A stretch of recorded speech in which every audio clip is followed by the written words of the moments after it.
So we play here against the Canadian Grandmaster Day Lawrence. Okay. Well, he was probably one of the most talented young players from Canada in that period, together with Hebert and Biasas.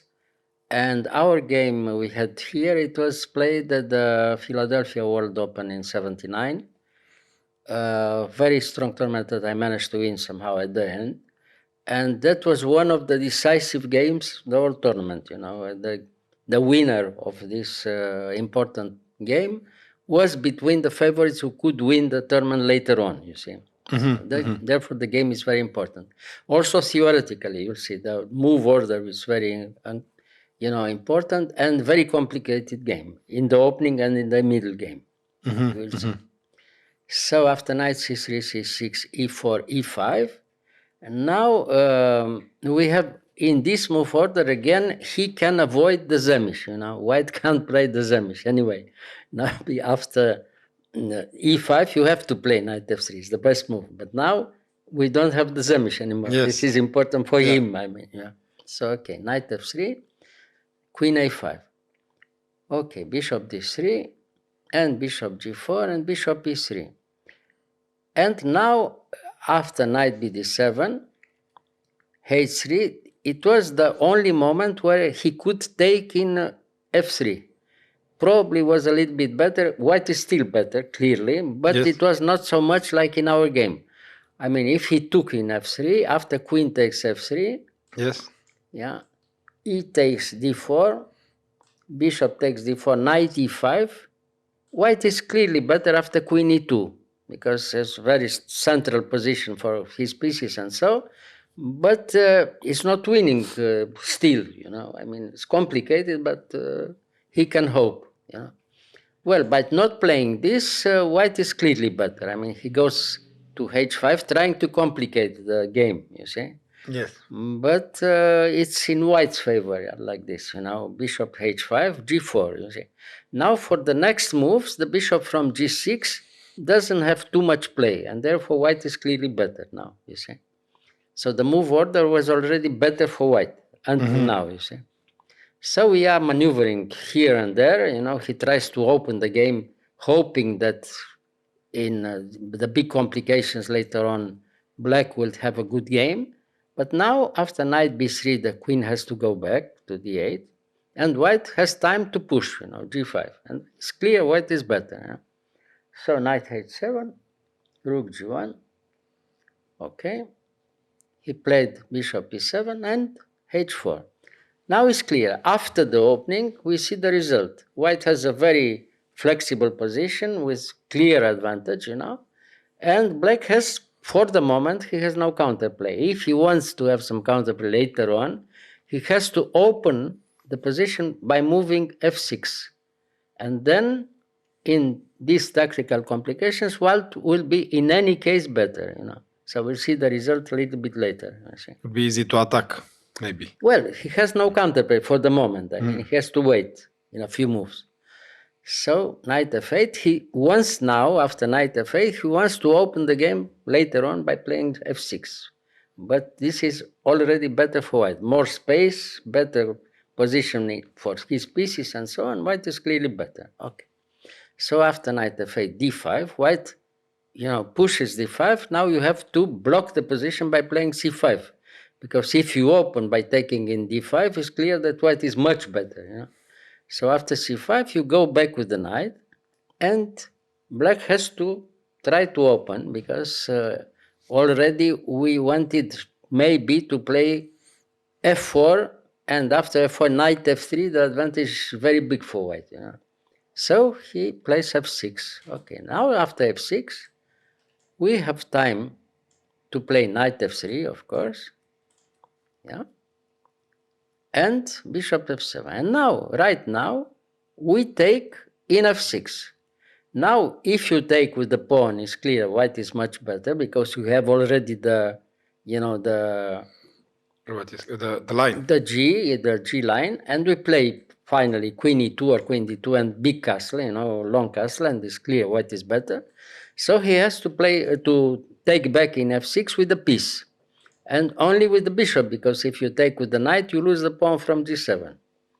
Yes. So, okay, he has to play bishop takes f3, and now it's clear white is much better by playing himself knight g5. Now we have to decide what to do. The knight from g5 attacks already something, There are some threats. Bishop d3 to e2 want to take the pawn from h5. We attack also immediately the bishop from f7. Now he wants to, to hold the position by taking in g5. But if he takes in g5, later on we have the two bishops and clear advantage for white, you see. We have to maneuver somehow and we'll be clearly better. So now bishop e2, and now has to decide what to do. I told you, if he doesn't take, we take in f7, and he loses the pawn in h5 would check, and it's clear. Much better for white. So now you see the result. We have the two bishops, and the advantage is clear, but it's a long way to win. You see, white has advantage, but you have to realize how to realize very quickly. It's impossible. You have to be patient, So we maneuvering again, queen d2. He plays queen e7. We castle. He has time to castle himself after knight d7. And rook g3 prepares a little bit, for tactical combinations later on. And now he castles himself, of course. And okay, from now on, we double the rooks. We are prepared in any position. White is clearly better.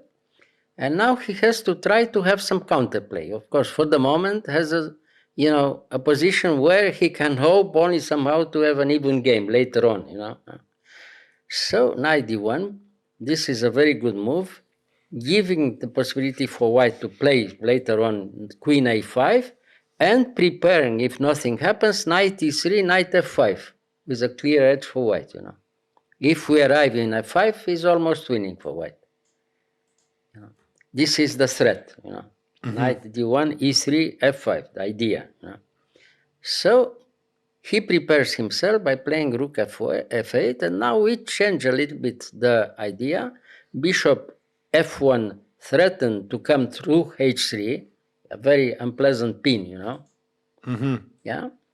And, okay, no counterplay for the moment, again, So what to do? King b8. And now after king b8, I tried queen a5. Now he has to be very careful because the threat is terrible already, In this position, he can't move the knight. He can't move the other knight.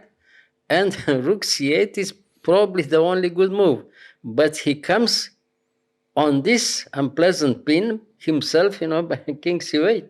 Because king c8 prepares queen d8. He wants to trade queens. But, okay, now we try queen b6. It's very, very unclear position. After queen b6, if he doesn't play king b8, yes, if we have time to play rook g3 to b3, the game is already finished, Yes. So the only move is king b8. So if he plays here the queen, you will go here? No, if he plays queen d8, he loses the pawn from d6, and he loses immediately the game. Yes. Yeah. So king b8 is the only move. Okay, after king b8, we go back to a5. Now, yeah, he has to go back now. In the game was... no, that was the move. You moved back, B8. and he moved on f8. Yeah, in c8, okay. C8. And now after c8, we move rook b3, yes. And now we're threatening again queen b6. If we have time to play queen b6, he can resign. The only move here is to give the pawn in b7, hoping that he has time somehow to take in e4. And from this moment, the tactical game starts, from this moment. Okay.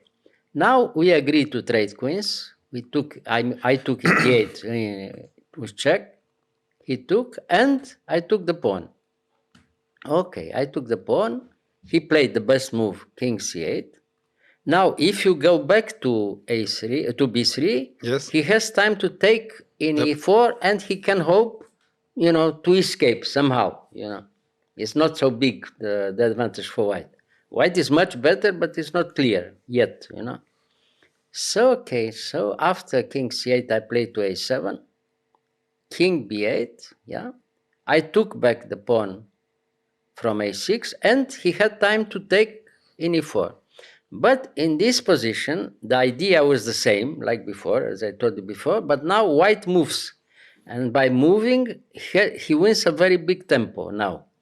Knight c3. Knight c3 is an excellent move.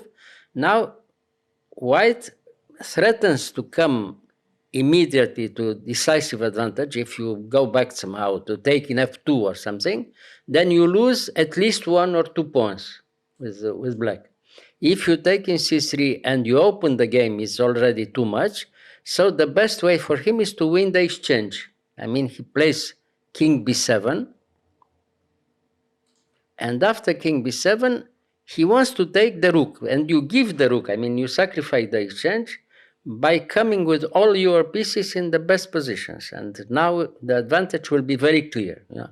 Knight takes e4. He took the exchange. White takes with the knight from e4 in d6. Now you see the result. The position, the structure is destroyed. White has the exchange down, but fantastic position in any case, you know. The two bishops are moving everywhere, all kinds of threats.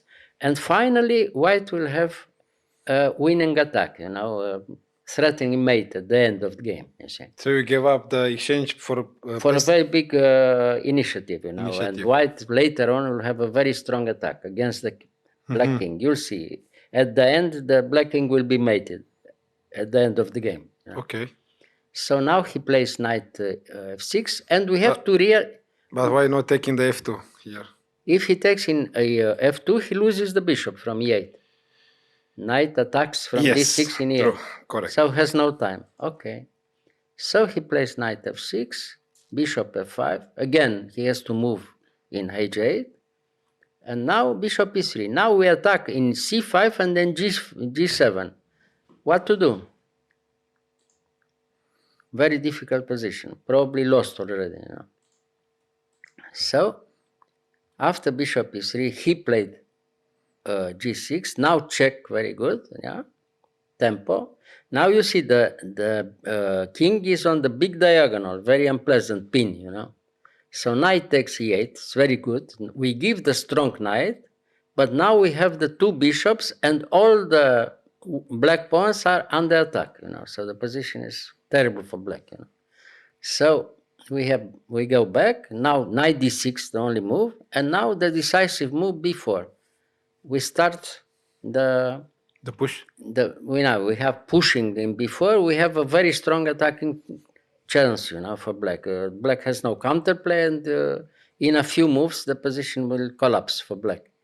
Bishop takes c5 check. You look now, the position is completely winning for white because there's no counterplay at all. He has exchange up, but the two rooks are out of play in h8. The rook from h8 doesn't play. Yeah. The rook from f8 also can move only on the f file, you know, maybe to f4 or something, but it's much too late.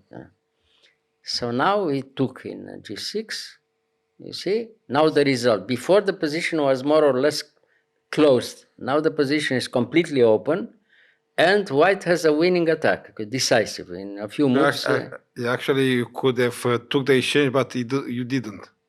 No, the exchange is not important. The attack is important. You see, white has a winning attack in a few moves now. Decide completely the position in a few moves. Yeah. So rook f4, and now check. There, d6 prepares mate. d6 is, you know, decisive because we prepared mate. Yeah. Now, what did he play here? Rook d8, and now the last surprise, bishop a7 check, and black resigned because mate in one. Yeah. King a8 now, and bishop d5 mate. You see? So it was the most spectacular game of the tournament, and you know, beautiful prize, of course. Yeah. Yes, beautiful. Yeah. The last phase of the game was very, very beautiful. You see? The two bishops, two bishops decisive in any position. You know, this is the kind of position where the pair of bishop decides in an open position. In a closed position, it's better to have the knights if the position is closed. Yeah. But in a position completely open like this, you know, the force of the two bishops is terrible. You can see, you know. Yeah. The two bishops are everywhere. Cover everything. Yeah. Great. Yeah. Very Alright. good example like this, tactical example. Yes. Thank you. You're welcome.